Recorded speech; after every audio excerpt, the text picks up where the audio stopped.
కాదు ఇప్పుడు నేను మాట్లాడి వెళ్ళిపోతాను, మరి తర్వాత కేక్ కట్ చేస్తారా? కేక్ రెడీగానే ఉందా?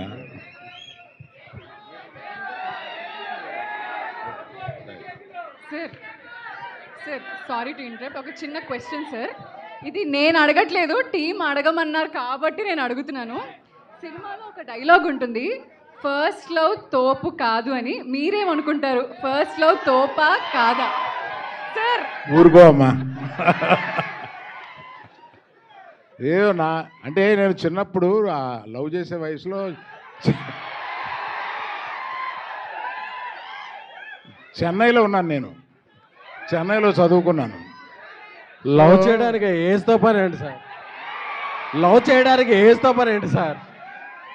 అంటే చెన్నై లవ్ స్టోరీ అంటే కనెక్ట్ అవుద్ది కదా అని.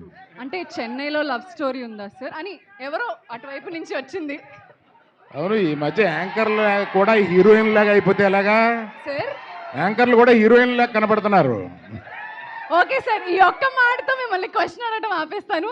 You may please talk no. Thank you. Next పిక్చర్లో యాక్ట్ చేస్తావా? సార్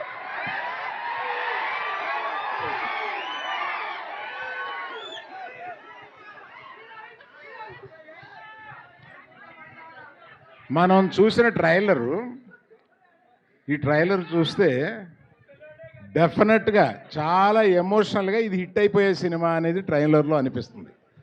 అందులో అనుమానం ఏమీ లేదు. నీకు వినపడుతుందా నేను చెప్పిన మాట? ట్రైలర్ సూపర్గా ఉంది.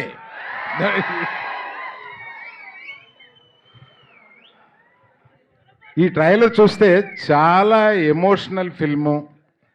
ఏదో వీళ్ళు గబుక్కని చూసి కల్ట్ క్లాసిక్ అని వేసారు ఏంటి, ముందే క్లెయిమ్ చేశారేంటి అని అనుకున్నాను నేను. అది డెఫినెట్గా అలా అవుద్ది అని అనిపిస్తుంది. ఈ కథ కూడా నాకు తెలుసు. నాకు డైరెక్టర్ కన్నా ముందు రాజేష్ నాకు తెలిసినాడు. అంటే ఇక్కడ ఈ సందర్భంలో నేను రావడానికి ఒక సందర్భం ఏంటంటే, రాజేష్ ఎన్నో సంవత్సరాలుగా నాకు తెలిసినాడు, శిరీష్ ఫ్రెండు. ఆ తర్వాత కిరణ్ గీతాష్లో మనకి సినిమాలు చేసిన మనిషి. తర్వాత ఈ పాప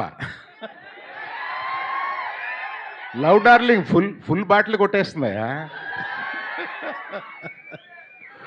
నాకు ఆహాలో ఇది వరకు చేసింది. అలాగే రవి ఎక్కడ?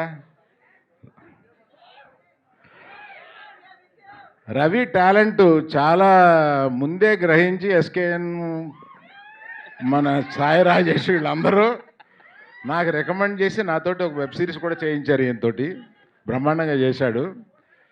నీ దగ్గర టాలెంట్ ఉందని ఇప్పటి నుంచో కనపడిపోయిందా?